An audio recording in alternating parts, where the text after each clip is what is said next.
an overview.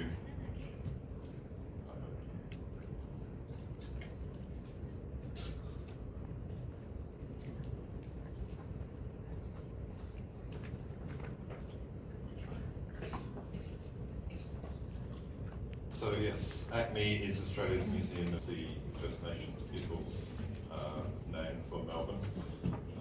We centre everything we do around First Nations stories and content in Australia as much as possible. Our key concerns are film, video games, television, and we collaborate with them as much as we can all the time. We have an online gallery, so that's our fourth gallery, and a streaming service which the film festivals use a lot to run their film festivals on. The streaming service was really introduced during COVID and was so successful that we've kept it, so it's really an honour. It is a globally recognised, accessible and innovation-led museum with a vision to build a vibrant, diverse, connected society of screen literate and technologically skilled watchers and players, and a thriving ecology of creative makers. Step into captivating immersive experiences, transporting you beyond the conventional. Explore exhibitions that showcase the breadth of screen culture and the technologies that drive it. So that will give you a sense of how we treat our audiences. We have a very young audience. 70% of our visitors are between the ages of 16 and 35.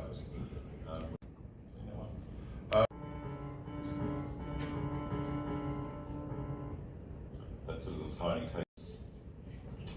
Daniel Crook's Phantom Ride, which is in our permanent exhibition, which talks about, which is in the top left there, which talks about time in the motion image. Rico Rennie, What Do We Want, which is a work about Indigenous sovereignty in Australia, and by a Or the academic mission, which is called Deliberate and Explore 0 Degree C. keywords.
That exhibition is called Game Worlds.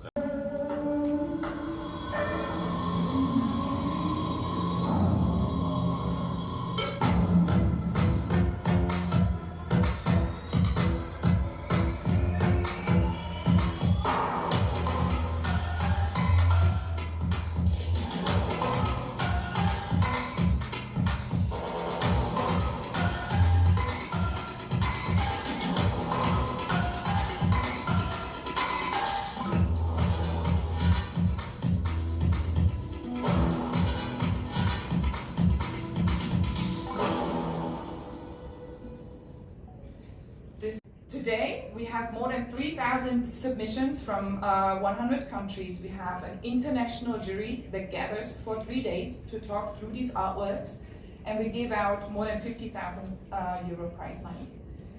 Out of this Prix Ars Electronica, we have a very wide range of different categories and awards that are building up on this. And this is not even a full list that exists now. So it gives us also, this is the second element that I would love to highlight here, it gives us also the possibility to look into what are artists currently working on what kind of like topics and questions, but also on what kind of like technology that they are utilizing for their making. The submissions for the Prix Ars Electronica are not supposed to be older than 2 years. The fact that only almost 20 years later, we got a home, we got a roof over our heads, and through the various kinds of exhibitions and education, 5 or 6 international deep spaces already, and it's an infrastructure that we developed some sort of like product out of it. So this is one of the elements that also gave us a strong standing in the business and education. To get organized through a value compass in international collaborations, it is fundamentally important to be always strongly rooted locally. We always talk about co-production, co-curation, and co-creation. It's not us coming with a finished program to another place, but it's always a shared process. Pay the artist, also super important, not always given, and other strategies around. So let's talk about the C-Lab, and also today my agenda is from the synchronality to digital expertise. So shall we start? So this is the place C-Lab located. Yeah, and we are started at the 2018, and the location was really center in the downtown Taipei City. And you can see the building. Actually, they are just very kind of interesting space because it was the Air Force headquarters of the Taiwan, Air Force. And this is the view what we have it. So you can see the upright parts, and as we are having the Taiwan Creative Expo like 2 years ago, and we even bring the circus tent in our campus. So briefly background about the C-Lab, those building, and the building it was the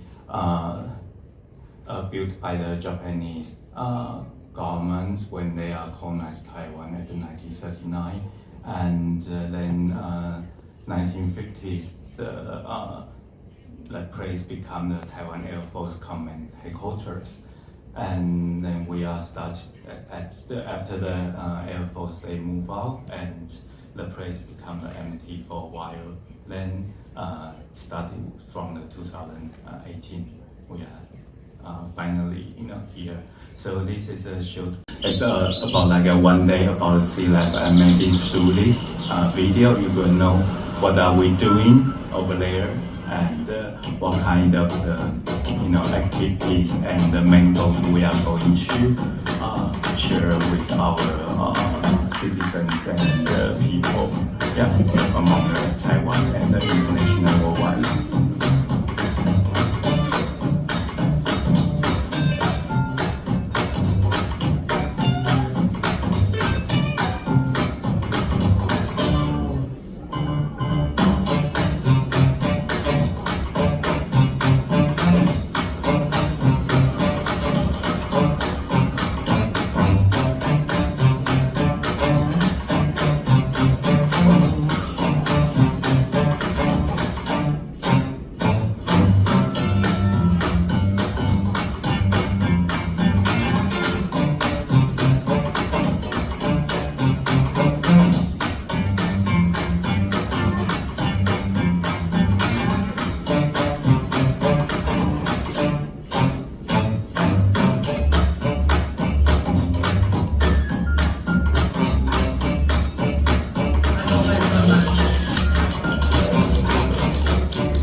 So this is all kind of different case from the artists and including the Korean artists and the international worldwide like Leah Zali is from Indonesia, Yaru is from here,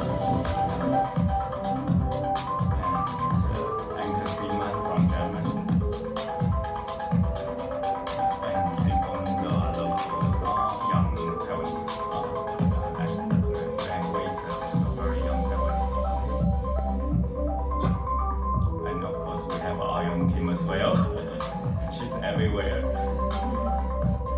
And Luca Blancacy and them and art. Yeah, she's from local Taiwan. Xie Yuan also from Taiwan. And Nikita Prokopiev is from UK. And the AI ongoing, that's the last chapters. And we also cooperation with a tech from Berlin, from German, and they give us like very impressive like kind of methodologies how bring us the education part. And of course we have lots of corporate international partners. So for this Future Media Festival, we have 26 artists from Taiwan and abroad and of the world. And this is the very basic structure for these 4 chapters. So artificial intelligence development, and we make a timetable timeline, and with the 3 different layers. And first one, of course, that's the timetable from the World War II to last year, 2024. Then the second layer was how our 2 years ago, but they printing out all the data, all the password for the audience, you can review it. Yeah, and the critical engineering working group, they are truly like non-government hackers, and they even can trace our mobile device through the audience. Yeah. And Kiki make at least 5,000 times piece, also from German, and she's took this production line of the first company in Shenzhen, and those work they do the 5,000, and how many times they do the manipulation of their works. And this piece is called the feminine chip. It's the kind of the chip they want to insert to the female's body, but this is just an idea, and at the end this work doesn't really existing, but let's get the huge Bill Gates signality shows, because through this exhibition, C-level, we are aiming to kind of international cooperation and of course co-production, and we are not only the base of the museums, and we are new institutions, so we are really open and morning. So I'm very happy to be here to attend this forum. From the previous speakers, I found that they gave the introduction to their museum. For me, I'm not. Because I focus on the topic of this forum, the future of the museum. It looks like so academic discussion, because for me, turn which one? Yeah. Yeah. This is my topic. From this topic, you can feel how the situation now in China, because when I received the invitation about the topic of the museum for its future, I just think of how Chinese museum development in recent decades, especially after 2000 years. We know that since then, China has built so many museums, about more than 4,000, including state-owned, private-owned museums. But until now, the different museums belongs to different sectors of administration. Some belongs to government, some belongs to private ownership. But how can we develop them? What kind of direction we can go? For CAFAM, I'm from. CAFA is the Central Academy of Fine Arts. So this museum is built for the museum itself, but also for the outside, especially international programs. So in the past decade, we have exhibited many international exhibitions, like from the UK side, the Tony Craig, Anish Kapoor, and McQueen, so on and so on. But recently, for CAFA Museum, we changed some strategy from the temporary exhibition until today we built a collection exhibition gallery. It means we will reduce the numbers of history according to the history development is about the art, about the history narrative, especially from the Europe origin. But until now, at least in China, for example, China Art Museum as a national museum, it should give us the basic modern narrative of Chinese art. But until now, we couldn't find that narrative because we don't have the permanent, not permanent collection, because mostly it's just a temporary exhibition, not a permanent exhibition. Because for me, we want to build a museum with sometimes according to the Tate Modern, MoMA, even the Pompidou. Whenever we go there, we can see clearly the narrative of modern art, no matter what kind of narrative they give us. But still we can feel in the past century how the modern art is developed. But in China, we couldn't find such a museum give us the basic life of Chinese modern art is. We don't see the historical art. We can go to the Forbidden City Palace, but it's still in the Forbidden Palace Museum, you couldn't get such information or exhibition, everything. This is a recent exhibition posters in recent years. You can see just so much traditional, even for the topic, for the theme, and people just, because recently the traditional heritage is emphasized, not emphasized on the, that is why conflicting. On the slogan we say we have to be creative, but in the practice for the museum, we show the traditional artworks mostly.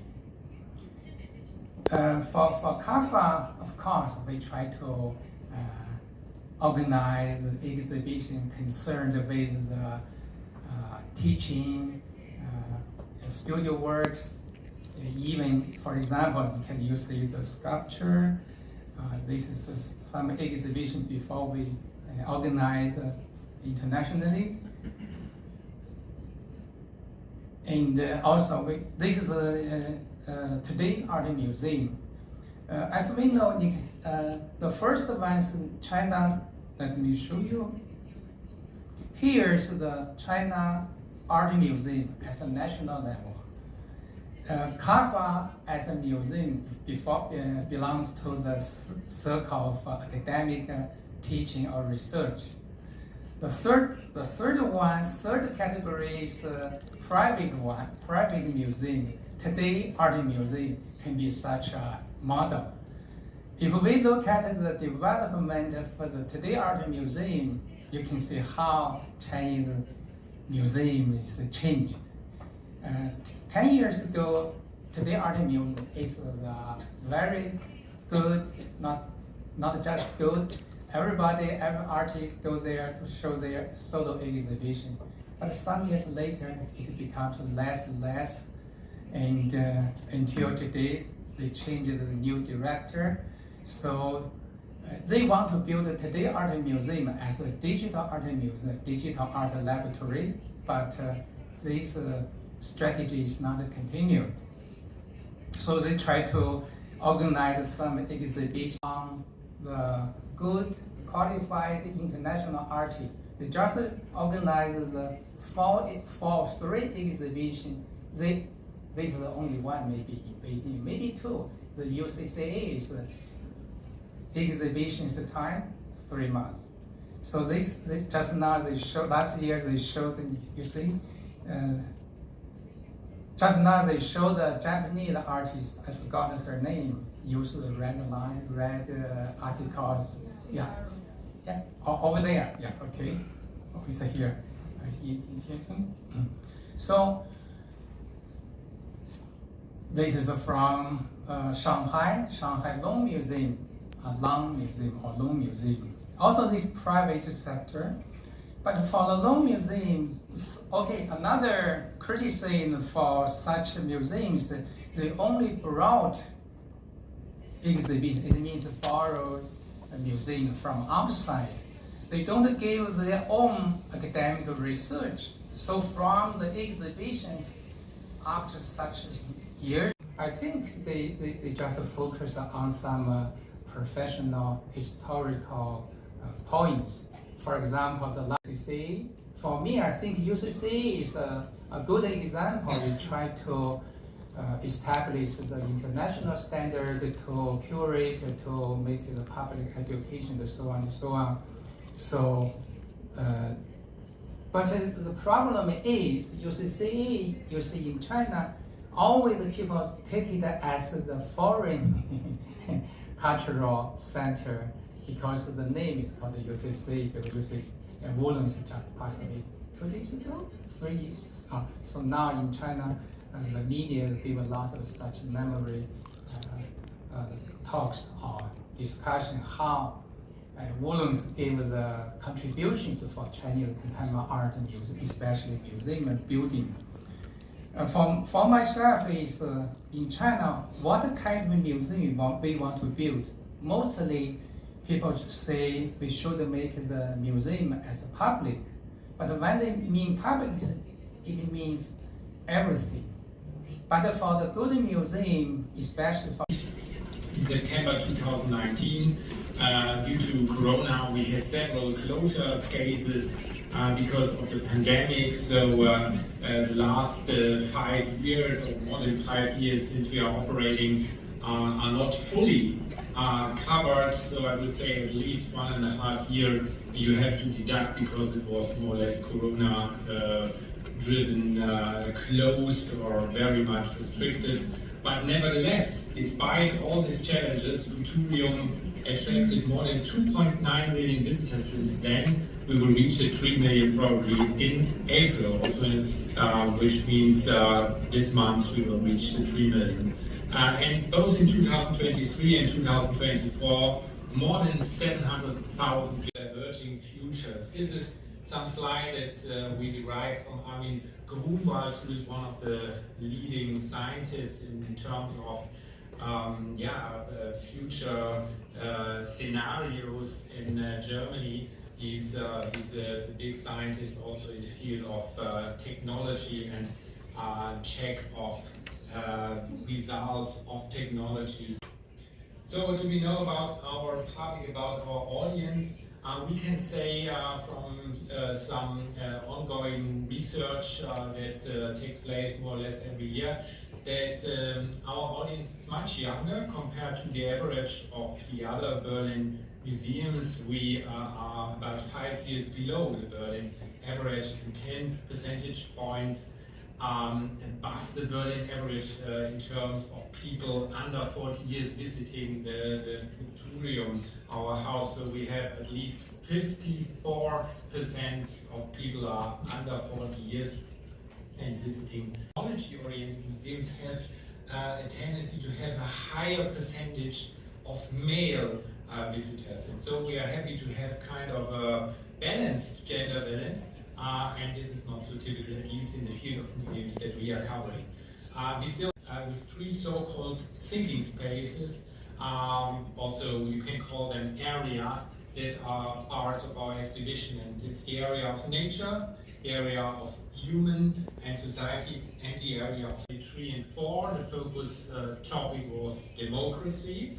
And then the last one, which started last year, was natural resources.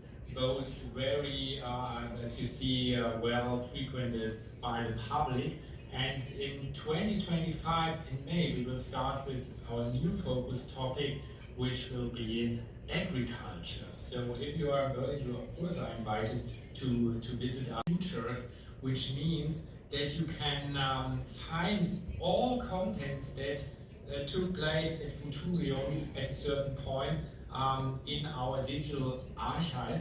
And so even things to address also people in rural areas, in more rural areas, and you see how this mobile Futurium looks like on this slide, and I will give you an overview what it means. It's a pilot project, so it combines practice and research. As I said, it is kind of a mobile workshop program for secondary schools in rural areas, which takes place in the schools, in the classrooms, and tries to have, I would say, impact longer lasting than just going to an exhibition. No, we want to go into the classrooms and having these workshops, which are a workshop program, and after that she really thinks there are options, there are possibilities, and the future is not lost. And I think this is exactly what we want to be. We want to be a place of hope. We want to encourage people that the future is not already made or the future is not lost, that we can really shape the future for the better of our lives. Yeah, now I come to the several time mentioned term of futures literacies. So the futures literacy, I want to use it now in the in just the single form, futures literacy, but we actually, I will tell later, we talk about futures literacies. But futures literacy, in a definition from UNESCO, is an essential or the sense of community and seeing the future as a space of possibilities. We also want to strengthen scientific thinking, which means scientific skills, understanding the complexity, data literacy, evaluating sources, and so on.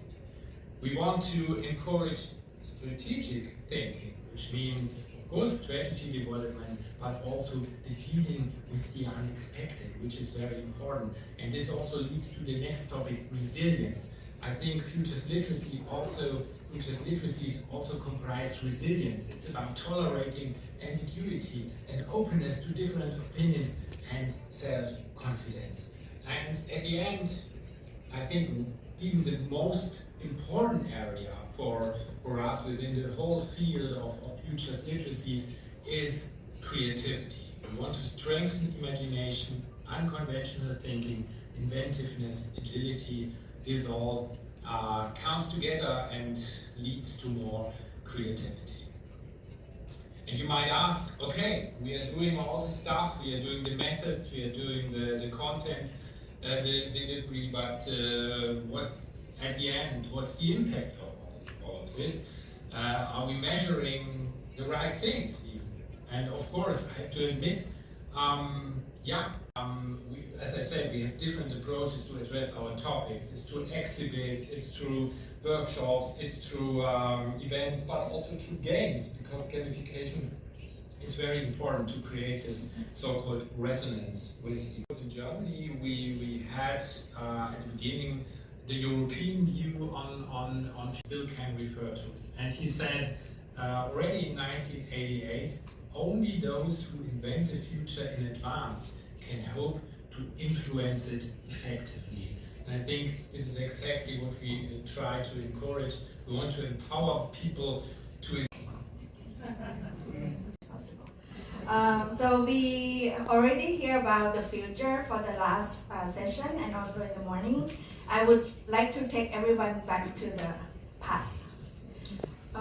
So what I'm going to talk about is the space that I've been working with for almost 20 years.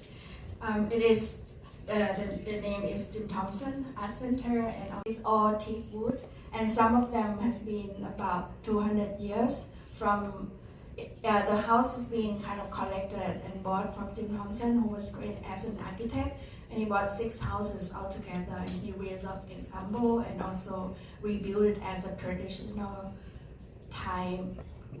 It's kind of like information modeling or BIM is being employed to support the ongoing conservation and archiving efforts. The initiative is carried in collaboration with the multidisciplinary team that include members from the Department of the Architecture School, alongside with the conservations as well as technology experts.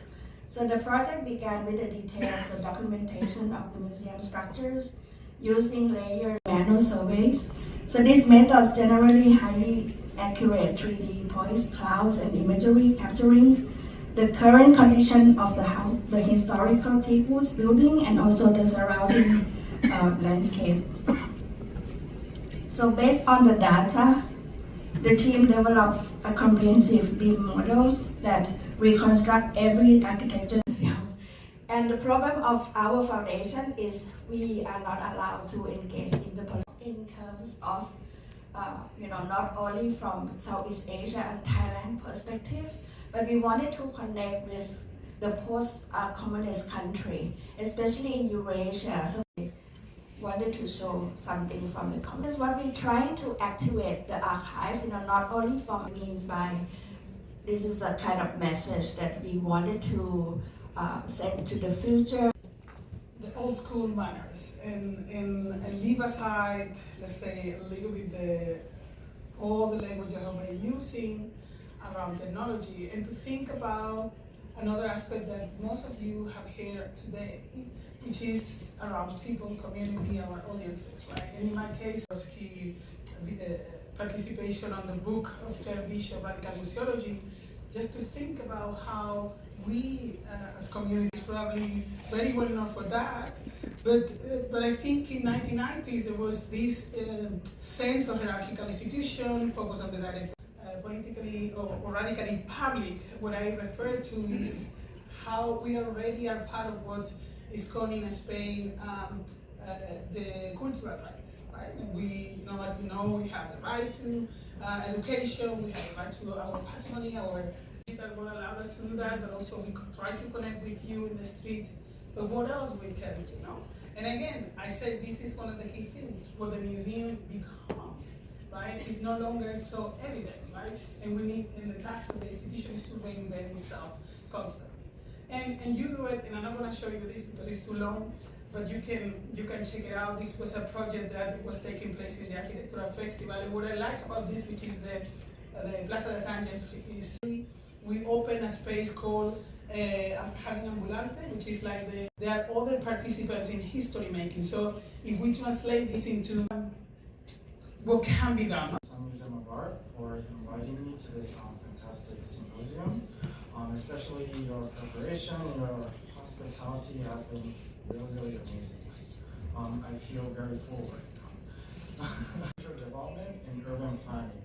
Where the best in contemporary art and architecture from Japan, Asia, and the world will be shown. The museum opened as and it's really about she raises we don't care about art at all.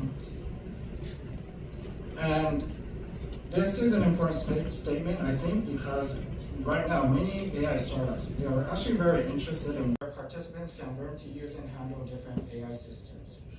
This workshop echoes Katie Salmon's concept of transformative play, or Paul Ligginson's tinkering. With the speakers, I think what's really so exciting about this is the diversity of institutions you've assembled, diverse in size, diverse in location, diverse in disposition, and areas of engagement.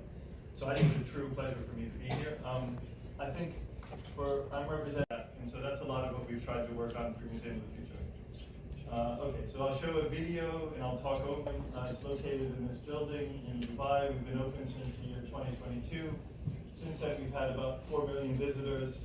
A fact that is really important to understand the context of the museum is we've had visitors from over 170 countries, and 30% of them have never been to a museum before. So we have a very particular set of challenges and opportunities when it comes to creating an experience for people. So the basic premise of the museum is that there's multiple floors. 3 of the floors are taking place in the year 2071. So there's sort of immersive futures that you get to visit and feel a part of. This is a space station, for example. This is an institute of science based on repairing damage we've done to the natural world through climate change.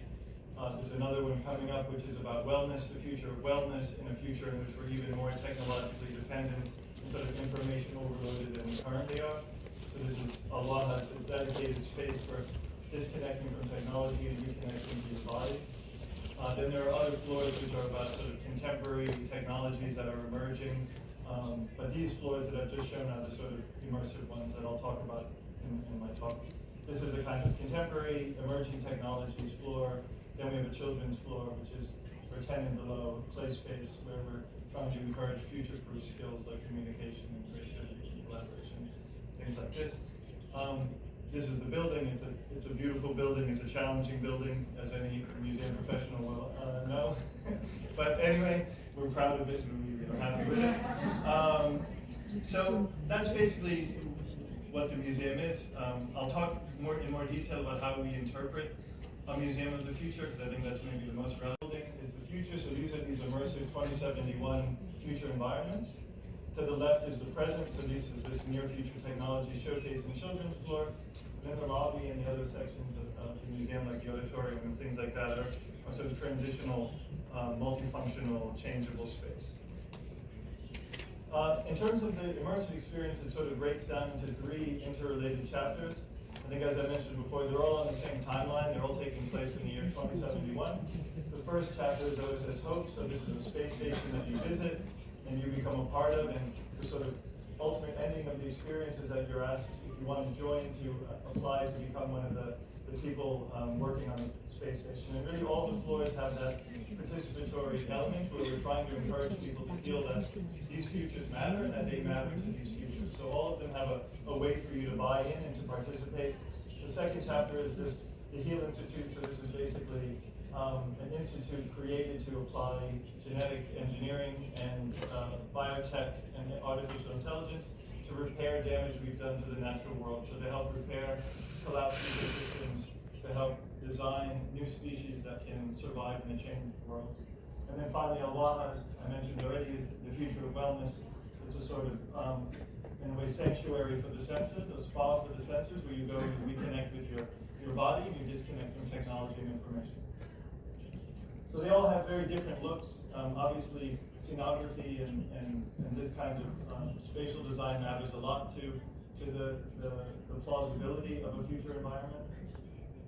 And this is really important to say because this is a fairly radical reinterpretation of what the museum was originally thought of. This was the architect's vision of what the museum of the future would be.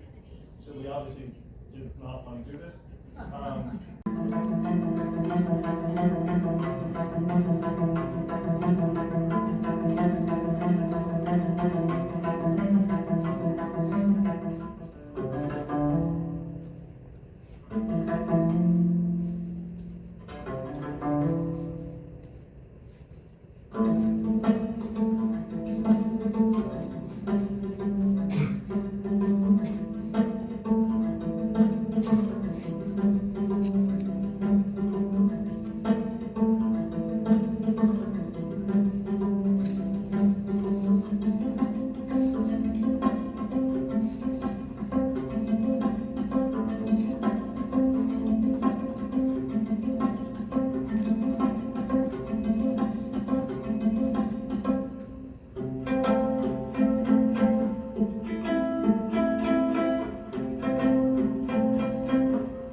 Convinced that they are welcome to discuss this information. Museums are also the place, despite the question of digitalization, where we can have also social place, and that we want to reload with the new space that we are creating, because we always have to deal with being aware of exhibition, but also aware of creation. And we hope thanks to our project, to be able to gather all kinds of public. 6년에 설립된 싱가포르의 첫 번째 미술관입니다. 제가 이 미술관에 처음 근무를 하게 되어서 갔을 때 사전에 미술관을 방문한 코리도 등의 다양한 공간을 예술의 장소로 전환하고 있습니다. 최근에는 그 미술관이 인접하고 있는 탄조파가라는 지역의 주변의 산과 환경을 위켄드 프로그램이나 월별로 진행되는 각 지역의 도서관마다 한 달 반 정도 설치가 되고 다른 곳으로 옮겨가는 형식으로 되어 있고 이것이 지금 10회차가 진행이 되었습니다. 제가 이 10회차 프로그램을 같이 만들었는데요. 이 프로그램은 특히 저희 탄조파가에 있는 미술관에서 진행되고 있는 프로그램과 연계해서 만들어집니다. 미술관 내부에 진행 중인 프로젝트의 연장선이 되기도 하고 같은 작가의 다른 형태의 작업이 되기도 합니다. Third, co-production and prototyping. We create frameworks for collective inquiry and proactive collaboration between artists, territories, and their communities. So since that time, collection took part of the national heritage mission resort. So almost 800 artworks were purchased by the Science Museum. It's a very comprehensive collection starting in the late 13th century up to the 20th century. The most important artists very much masterpieces. I get a lot of that coming to me in my role, and I'm also trying to persuade people internally to think about how they judge and assess the work that we present to them. So this feels relatively successful. We've managed to get 3 lifespans rather than 1 out of a single item of material. The rented structure, however, we then got a sort of data analysis done on it, and our nice idea turned out to be a terrible idea. We'd have had to have kept it in use for 26 years for it to have evened out with a timber construction that would have been our default. So we'd actually made a very well-intentioned, but very bad choice. And so at that point, we kind of realised we're making these decisions and they need not to be intuitive. We need to be making them with more robust knowledge. And I think most of us in the museum sector and the design sector, we don't really have this knowledge. It's a whole new specialism that we don't currently have that we need to learn. And it's something that I think we're going to need in the future. Right, I've got my 5-minute warning. So, Making Egypt. We've just finished this project. It opened within the UK, within our own local ecosystem. The materials we identified were clay, linen and rush. And we wanted to look also at how we can move from an industrial mode of production. So we've been producing exhibitions in what I would describe as an industrial method, using global and industrial processes for single-use production, and how could we think about craft as a better means to make one-off elements. So with clay, we worked with a collective in London, and we used unfired clay and straw to create exhibition panels within the show. Now these will return to earth. They have no non-natural elements to them. They'll go straight back in the ground when we're finished with them. They're used decoratively in the show. We then looked at clay as a structural material, and we used again unfired clay within the show. And this will actually go back to the manufacturer, but again can return to earth with no impact. It doesn't go through any formal disposal. We looked at timber and rush, and we found this ancient market canopy structure made of timber, represented in traditional hieroglyphs, but then also still in use today, and then the famous kind of rushes of the Nile. And we looked at coppicing, which is a form of renewable forest management. And we identified someone 50 miles away from the museum and sourced this material. And the rushes welcome you as you walk into the museum. Historically, it'd be very difficult to bring natural material into the museum. But we've worked really closely with conservation on the freezing and treatment of these that doesn't involve chemicals, and so again, this is a material which could return to earth, but actually we've got it going on to a group that will use it for future for future construction. For the timber, we work with a local craft maker on these small market stalls. Again, these are lashed together, eliminating fixings and glue. The central section of the exhibition has these small floor market stalls that you can go around and experience.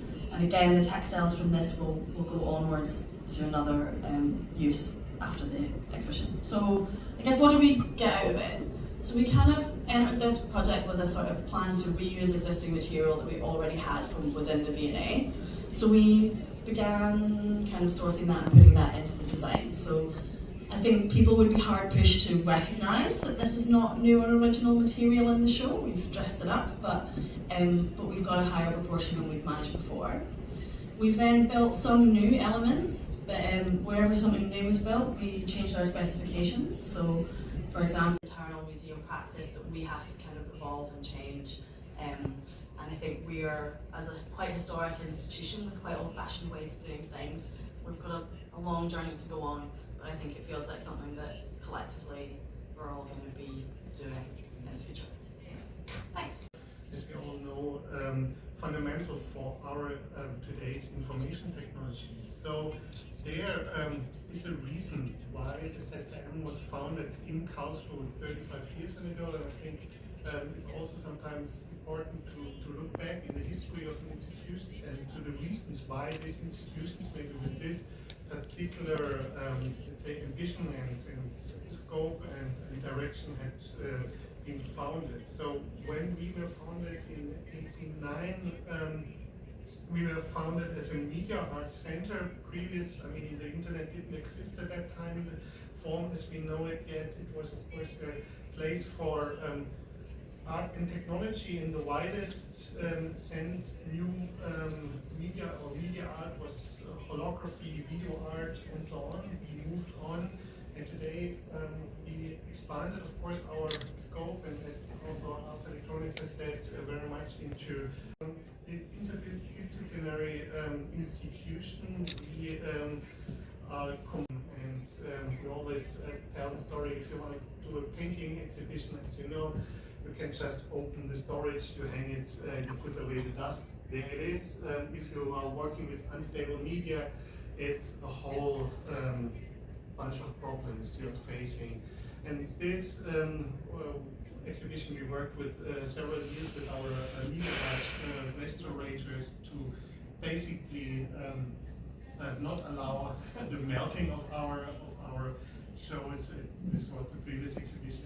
This slide was an ice monitor as a comment of video art, but to bring this again to life, like here, Ursula Neugebauer's installation from the 90s, let's say, also with a special approach and a special focus on female media artists, because of course we need to acknowledge that in the past also our programs was very male centered. At the same time, we are also showing more historic exhibition, Valdemar Cordeiro constellations from concrete art to computer art, also acknowledging that not only this is important because gaming has been so popular also in the arts, but often the games you see there are not playable. There are more installations or artists which are working with video games. We really try to make everything accessible, everything playable as well, but also seeing the video games as a form of art. Just ended, Sungwon Kim. We are often a Korean artist living in Honolulu at the moment. It's a collaboration with the Van Abbe Museum in Eindhoven. This just shows that we are also doing major solo representation next to group shows, and an exhibition which is also more turned into a platform. Fellow travelers, art as a tool to change the world, because this is what we are also discussing today. What is the effect of art to society? How could also art be a tool maybe to improve society, to give, to empower people And this, of course, this exhibition is very closely also developed with Tanya Bruguera and the Fondazione di Arte Inutile, where also the Foresight Black Flags, where we also use also the atriums, which the ZKM is very known for, that we can show large-scale installations. What are we also doing? It's a lot of festivals and coming to Hyde Park this afternoon, and thanks of course for Alexander Ginsberg for accepting the invitation to have a conversation here in the park about the Pollinator Pathmaker project, this extraordinary project which we continue with the Serpentine long duration project. We're going to talk about that later. We feel that it's very important as an art institution to think about la longue durée, long duration projects, to go beyond event culture and think about projects which can, have longer duration. That is of course reflected in so many artist practices right now, who artists who work on gardens, like you do. We can also mention, of course, Precious Okoyama. Many artists these days work on this idea of the garden as a medium. We have also many artists working on farming for a long time, or recently, Inca project in Nigeria, Otobon Mekanga, also Alejandra Rojas and many more. So this idea of farms and gardens bringing in another time horizon, which is not the time horizon of an event or of an exhibition. Together with Bettina Korek, our CEO at the Serpentine, and all our teams, are incredibly excited to revisit today with Alexander Ginsberg, the Pollinator Pathmaker, a collaboration with the Royal Parks. It's funded by the Serpentine with support from Nicoletta Fiorucci Foundation. Many thanks go to Nicoletta, also to Google Arts and Culture. And it's an original commission actually by the Eden Project, funded by Garfield Weston Foundation.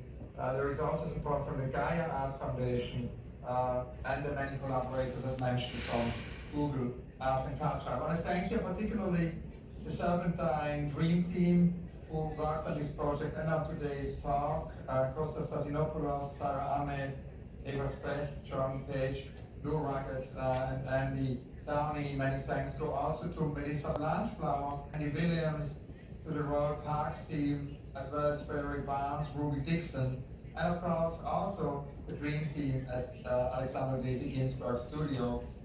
It's been such a teamwork, so I think we should give these amazing teams a big round of applause.